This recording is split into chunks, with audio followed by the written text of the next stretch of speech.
Can you guys see me right now? No. On my client, the bridge just glitched into the fully raised state, so I'm looking at my character stuck walking up it. Whoa! Yo, I'm flying into space! Warning, you are leaving the battle. Deserters will be shot. Do you see me? We got No. enemy forces attacking Dude, it Bravo launched me 6. into outer space when I hit the water. Call of Duty, no race to the bottom. Bottom is where we start. What? There's an invisible hovercraft chasing me right now? He's invisible. That's it? Yeah. Yep. I'm ready for round 2. Are Oh, you really surprised? this dialogue. Oh my gosh. I know. I don't understand. I've been around for a lot of Battlefield title launches. Battlefield Bad Company 2 content was some of the first regular content that I ever uploaded here on this channel back in the day. I've played these games since I was a kid, and I want these titles to succeed and to continue to get better. But as I dive into what's kind of my launch review of Battlefield 2042 here today, I'm worried that the issues that 2042 has that have really bothered me the most aren't just the traditional launch issues, the desync and some of the balance issues that I'm going to cover here shortly, but I'm worried that 2042's issues are much deeper, and that some of their core design decisions, which have been made years ago possibly in development, are some of the core problems with the game, and those are problems that aren't going to be solved by a couple of post-launch patches over the next few months. One of the first videos that I uploaded after launch for 2042 was basically just called, "This game is a bit broken, but tons of fun." And that remains true. We've had some really, really good times, me and the whole squad, in Battlefield 2042.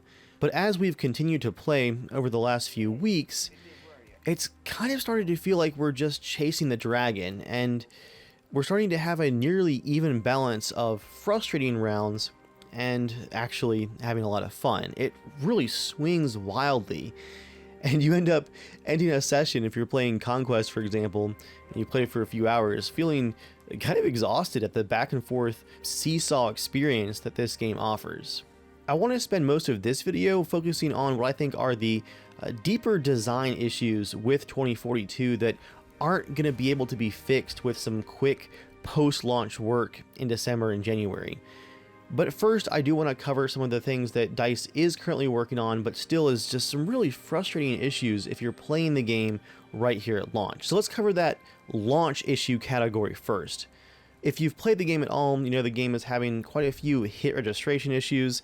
It's not quite as bad as Battlefield 4's launch was, where everything was just banding around like crazy and nothing felt like it connected.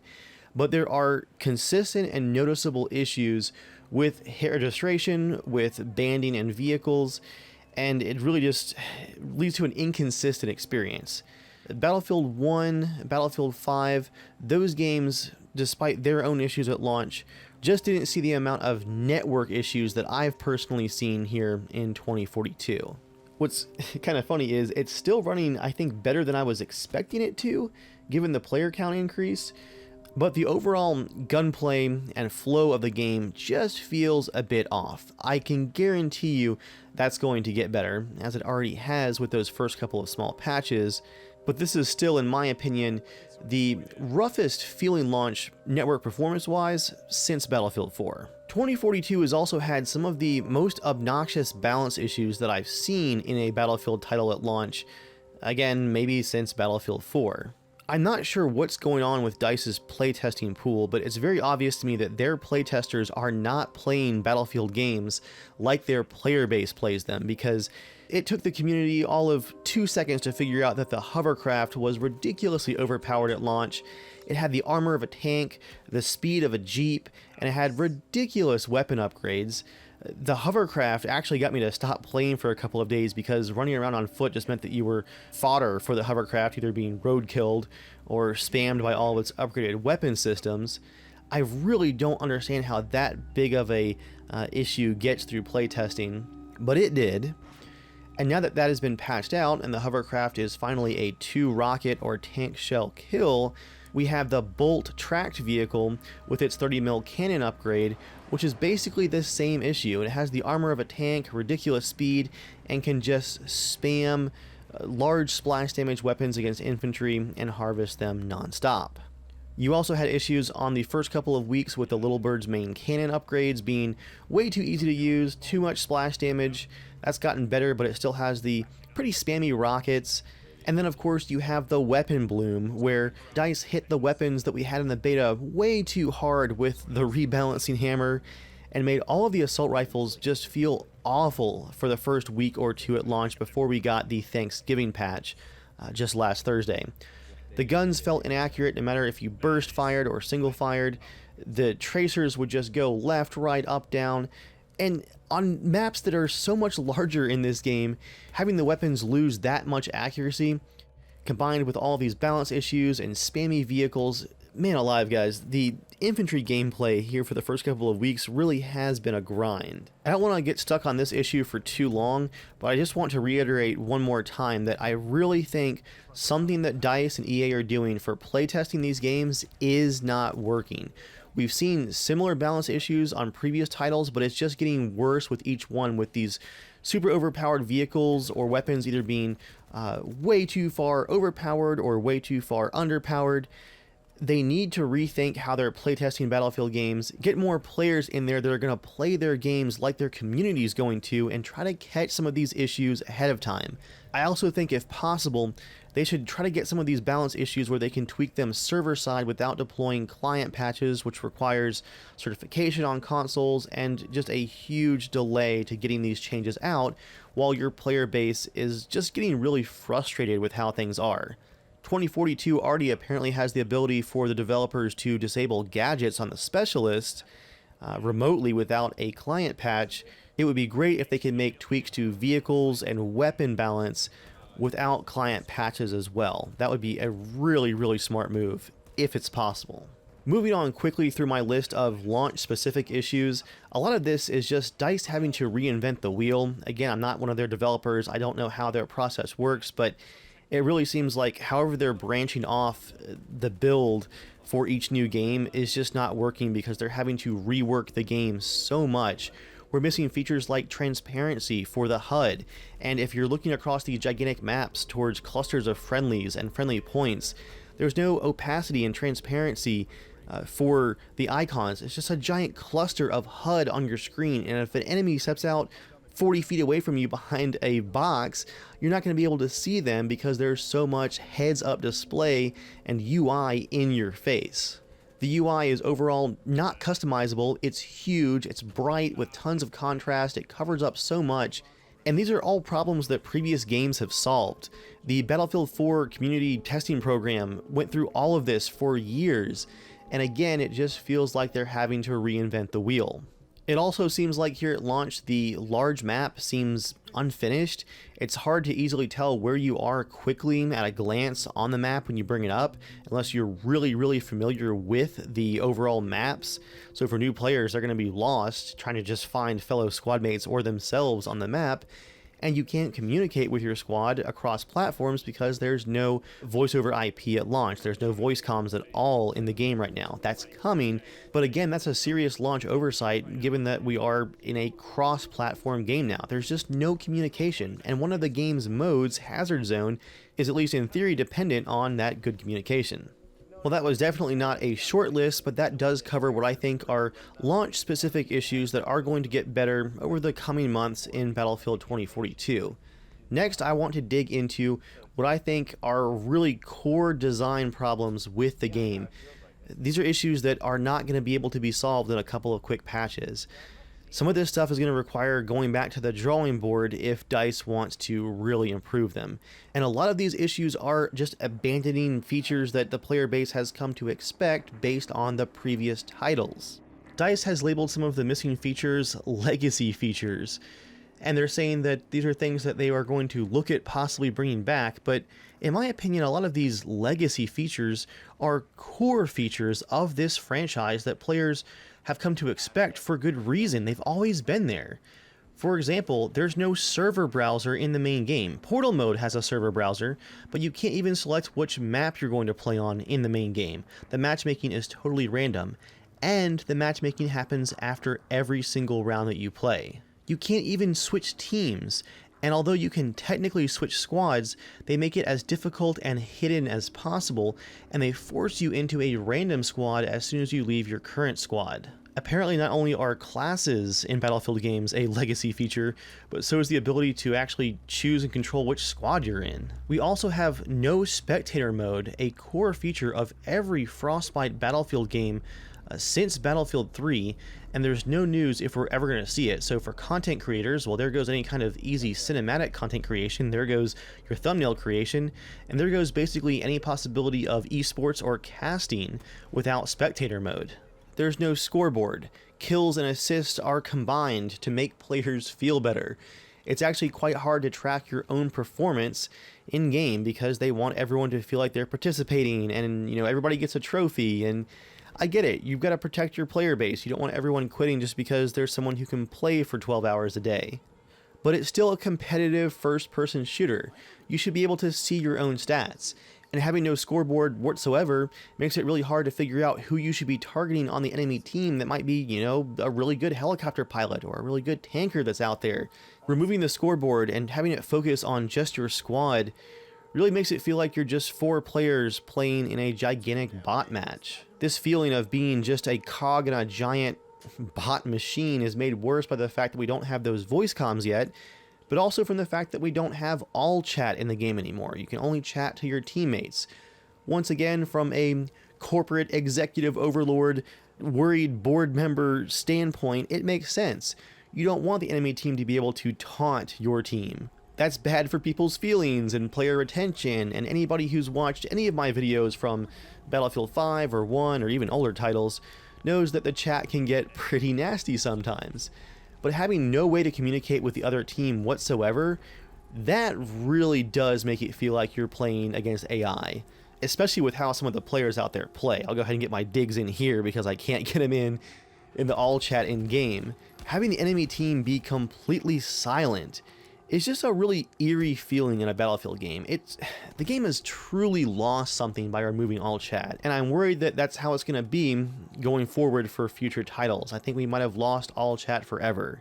Again, I get it that chat can get nasty, even with all the filters that EA and DICE tried to put on it in Battlefield 5. But I think the better solution would have been what a lot of games are doing now, and that's just make it part of that pre-game setup when you first launch the game. Do you want to be able to see all chat? Yes or no? You already have the ability to hide it with a shortcut in game so that you can't even see your team chat. I think just having the option there would have been a lot better, and I think a lot of classic players like me would have definitely kept it on. I hope it comes back, but I'm not expecting it to at all. Also, on a somewhat ironic note, from what I've seen, the team chat has been really, really nasty, way more so than in previous Battlefield games. It's almost like because teammates can't taunt the enemy team, they're just picking on their own team instead. I mean, I've seen some really vicious chat going back and forth, and as a bonus, the censoring is also not quite working, so you can drop some really horrific stuff in the chat right now and it won't get caught. So nice work there, guys, removing all chat to protect people and then letting team chat take over and be far worse. That seems to have worked out really well. Speaking of the HUD, if you're in a tank or a helicopter, you have no way to tell which way your turret is pointed in relation to the vehicle chassis. It's really dizzying to fly in a chopper and try to figure out which way you should be looking. And as far as vehicle-on-vehicle combat, when you get a good hit on an enemy vehicle, you have no damage information whatsoever. And that's been a big part of Battlefield vehicle combat, is being able to see how much damage you're doing to enemy vehicles. It's just part of the strategy of it.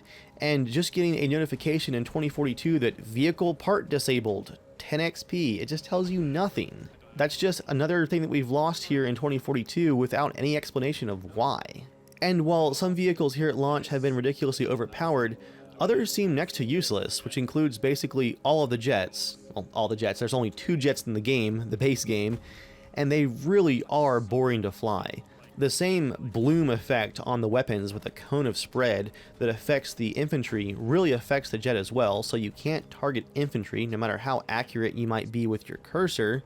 And while killing helicopters can be effective, they require pass after pass after pass as the helicopter continues to dump flares before you can actually get a kill. So the jets really just feel grindy and unsatisfying. In fact, I'm seeing them spawned more and more rarely as the weeks go by because there's just much better options to pick because you have those categorized spawns for vehicles, which I'm going to throw those categorized spawns into the core design issue category here for a second. I've always disliked the spawning a vehicle in from the menu versus the traditional and classic spawning the vehicle on the map system. That was already a big loss for the series, I think, is that automatic fly-in system that Battlefront brought us. But now we have to pick attack helicopter or jet for our team. It's just not a system that works out well, I don't think. That's a core design issue right there. That system should be rethought completely. That's another big change for this game that no one asked for or really likes at all. When it comes to infantry combat, I've already covered my problems with the specialist as a whole in a video after the beta, so I'll link that video down below if you guys want to see more of my thoughts on specialists, but everyone's kind of on the same page here. The specialists have cringy voice lines, their abilities feel like a hero shooter, and we have of course lost the classic Battlefield class system, which means that you have no idea who you might be facing on the battlefield. It could be someone who has C4, someone that has rockets, someone that has a repair tool. The ability to use any weapon and any gadget with any specialist just has really taken some of the soul out of this Battlefield game. There's just no consequences for picking a specialist or loadout. When you can do everything, everything tends to be kind of boring. There's just no downside to it. And that's made even worse by the T attachment system, the ability to open up the plus menu and change your weapon attachments on the fly. There's just no consequences, no downsides for what you choose to spawn in with as infantry. You can kind of do it all, and they all kind of blend together after a while. Let's also not forget how incredibly cringy their voice acting is. I can't blame the actors, it's gotta be the writing. It's just the most surreal dialogue for a game that's supposed to be this dark climate change theme, where countries have fallen and, you know, your family is dead and you're a soldier with no country to call your own fighting for these global superpowers, but you get to the end of a round and what do you get? Ha! That was easy. Yeah, Angel does it again. It just makes me want to crawl under my desk every time I hear those voice lines. And the fact that they've been added to the Battlefield 3, Bad Company, and Battlefield 1942 characters with their frozen mouths, it just makes it far worse somehow. I am not overconfident. I'm just better than everyone else. Oh, you know, I think I pulled something back there. Well, that was fun. All that to say, the tone of the game does not match what we're seeing from the specialists and from the just base voice acting and dialogue in the game. And I have a feeling that's only going to get worse over the Battle Pass and the live service. If the game is already kind of tone deaf with its own tone, it's probably only going to get worse from here. My final big issue with the core design of Battlefield 2042 is actually a feature that I was the most excited about for this game, and that's the 128 players and the larger maps. I was so pumped for this game finally increasing our player count on the Frostbite engine after so long.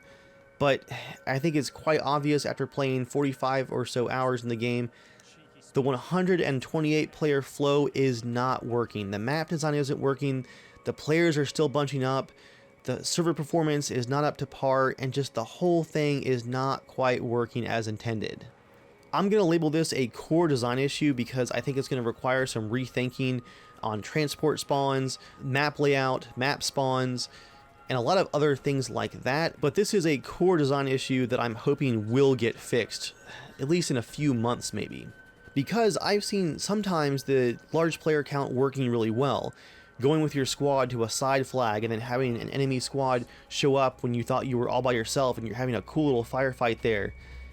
almost your own little battle inside of the larger overall battle. That's happened a couple of times, but still far too frequently I'm seeing the same issue that Battlefield 1 and 5 had, where players are just in a giant Congo line going from point to point without any real sense of direction. They're just zigzagging from one point to the other, and you can watch it on the large map. It's amazing to see that despite the map design trying to spread people out and the ability to call in transports, people are just sprinting on foot from point to point in one giant horde.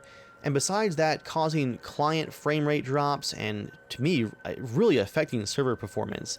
It's so frustrating to be on a point trying to defend it, and then you're attacked by 40-some people all of a sudden because they're all bunched up on the enemy team. This one is going to be a tougher one to fix, either by flag layout or something. Something's got to change player behavior here, but this is definitely a core issue. The large player count is just not working. And for me, that's almost the largest disappointment of the game, is that the fights do feel still so chaotic. You're being shot from the side and back with a specialist that can use the wingsuit especially, and with footstep sounds not quite being rendered out very well, and the sound really is actually quite off frequently, it seems like. You're shot in the back and side because of how many players there are, and for a lot of the maps, the lack of cover in certain areas.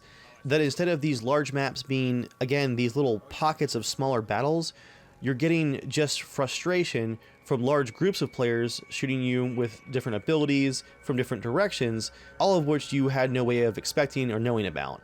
In Conquest mode especially, there's just very little flow to the fights that are going on overall.